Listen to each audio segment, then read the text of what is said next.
Hey, what's up? It's Hobart. Welcome to Android University. Been down and out. Had a grandma died in Michigan. Had to go out to the funeral. Came back with type A flu and been getting over that. So I've been watching the threads, been flashing the ROMs, been Androiding like crazy, ready to go. So this is the new ROM from Edge Hood. Now, this was formerly Edge HD. Now it is Vengeance V2, version number 2. A few changes in this one. The big one being we're now using the Aroma installer to choose different options when we flash the ROM. Version number 3 is going to have supposedly a custom theme specifically for this ROM from Wasabi. He's working on that right now, and when that gets done, that'll be implemented in version number 3. So the big thing for version 2 is the Aroma installer and the ability to choose the app. So if you go over to his thread over on XDA, it's much easier for you to read it than it is for me to go down all the features. It's not necessarily a look thing, but more of an under the hood thing. Lots of things to make it smooth, fast, great on battery, and all sorts of good stuff. Just a few to look down here. You can see he has completely deodexed it. It's anti-aliased for an HD look. Now, what does anti-aliased mean? Well, I did some Googling because that's what I do, and I found out basically what anti-aliased is a way for the edges to be smoothed out around your text. Now, you can't see it, but if you look really, really, really close and zoom really, really far in, probably with a microscope, you'll see that your text and your icons and everything have jagged edges around them. Well, this anti-aliasing actually smooths out those edges to give the entire screen more of an HD and a clearer look. That has been implemented on this ROM and another ROM that I was just on a few minutes ago. Kind of a new thing. You're not going to see a crazy amount of difference, but it definitely does help. That's what the anti-alias is for an HD look. It smooths out those edges, okay?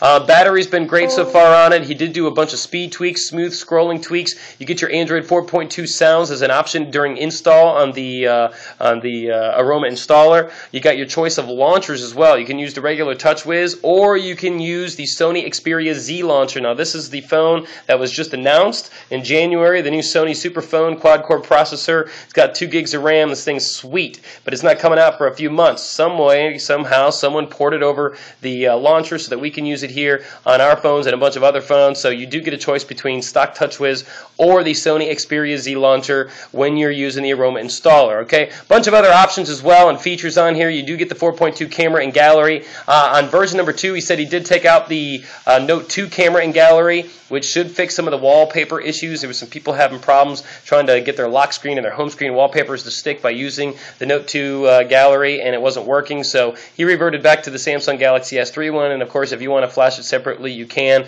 You get a choice of Google apps, Samsung apps, like I said, the launcher. You get a choice of a kernel as well, and a bunch of other battery tweaks and things as well. So it's much easier for you to read that than for me to go over it all. But we'll go into the settings here. We'll see what we're working with in About Phone. Android 4.1.1. We are on JellyBean and the VRBLK3, which is the over-the-air update from Verizon. If your phone doesn't say that, it's not the ROM's fault. You got to go in and download the RPMs and the modems and flash those separately. I am on the stock kernel. I did choose the stock kernel. We are on Vengeance version number 2, and like I said, the big deal on this one was using the Aroma installer now instead of just having it the way that he packaged it for us. And version number 3 will have the custom theme. Okay, pulling the notification drawer down, you can see we do have all of our toggles here, but it still does pretty much look stock. There hasn't done much theming, which will come next time around. You see you got your cameras, your regular Samsung Galaxy S3 and your 4.2 camera and gallery as well. Let's go into GPS and see how we're locking on. Of course, you always want to open up GPS status, go to Tools, and click on Manage a GPS State, download, and that'll give you the latest software to make sure you lock on nice and quick. You can see 17 out of 21 locked on pretty good. Let's go into Google Maps here and see if it's got me in the right location.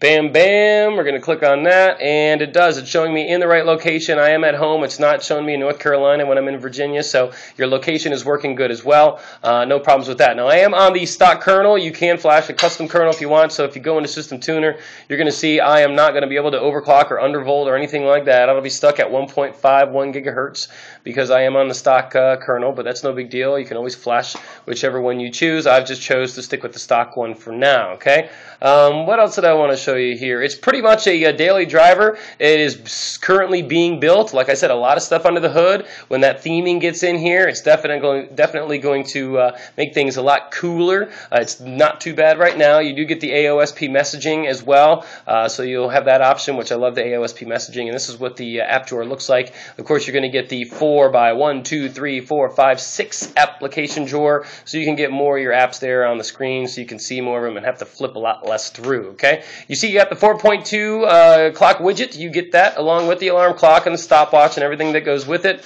That is included in there with all your widgets. And we'll click into the widgets area. You can see all your normal Samsung widgets are there. I believe the calendar is not showing up. The big calendar, he said that'll be fixed in the next version. So you're not going to see the big calendar. You might have to use an alternate calendar for now, which I do use the calendar, so it kind of stunk.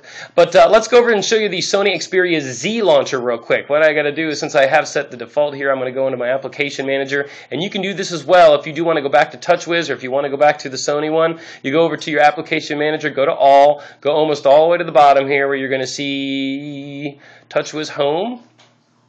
Xperia Home's at the bottom there. TouchWiz Home. You're going to go here and clear defaults. That way when you hit the home key, it's going to ask you if you want to go to your TouchWiz or your Xperia. So we'll go to Xperia and I'll show you what that looks like. This is the Sony Xperia Z launcher. It's not been released yet. We do have the launcher so we can kind of get a taste of it, and it will replace all your home screens. And like I said, you can go back just by hitting the home key or clearing your defaults. But I like it. It's not too customizable yet. There's not too many options. It's not super fast when I'm going through my home screens, but I'll tell you what, it is smooth as butter. And it's definitely a sweet ROM or a sweet launcher and home screen replacement. It took me a little bit to get used to. You can see we have the page indicator up at the top there. You do have your center app drawer right here, which if we click it, you'll see we go into this cool app drawer, which is 4x5, 4x6 as well. And then you have these different toggles up here. You can choose alphabetical. You can choose most used, and it'll move them around for you. A little bit of hesitation there. Recently installed, and then move them around for you. And then, of course, if you want them in your own order to customize, that's fine as well. I put them in alphabetical order just so I can make sure I keep track of them. But that is what that looks like. Now, the Sony Xperia Z does not have any physical buttons, so the menu button will not work. It won't do anything. You won't pull up your settings menu on your home screen, so don't worry about it. You'll just have to pull down your notification bar and hit your settings there, or you can put your settings icon right there on your home screen, but that will not work. Now, when you're in your app drawer, you will be able to use that menu key. Oop, there you go, to uninstall apps, to share, or to customize. And this is what it looks like to customize. Now, you have widgets, you have apps, and you have wallpapers. And this is an overlook of your home screens. If you want to add another one, you can click the plus. And if you want to get rid of it, you can click that upper right corner there, and it will get rid of your home screens that you don't want, any extras. So if you click widgets, this is what it looks like. And basically, you're going to go and find an empty screen. And if I want to throw a widget up there, let's say I want to throw a clock. These are Sony Xperia clocks that do come with the launcher. You just touch it and it will actually put it right up in there on your screen for you, and that's all you got to do, okay? Now, same thing with the applications. You click apps and all your apps are going to show up. If you want to put your camera up there, it'll pop your camera up there. Your calculator, it'll pop your calculator up there. And same goes with wallpapers. If you want to change any wallpapers, your galleries and your different wallpapers will show up there as well. So that's a basic overview of what the Sony Xperia Z launcher looks like. I do have a separate video up on my YouTube page if you want to go check that out. This is a quick look at it. Not too many options. Definitely butter smooth. Definitely a cool change from TouchWiz, still using TouchWiz, and of course there is Nova and Apex and all that looks like AOSP, but this is just kind of a new flavor. So this is included in the ROM. You can choose it if you want to, and of course if you want to go back to TouchWiz, all you have to do is clear defaults or just hit home and you'll go back to the TouchWiz launcher, no problem. So that is the Vengeance version number 2 ROM for the Samsung Galaxy S3 by Edgehood. This is a work in progress. Wasabi finishing up that theme. You should get it in version number 3 sometime next week.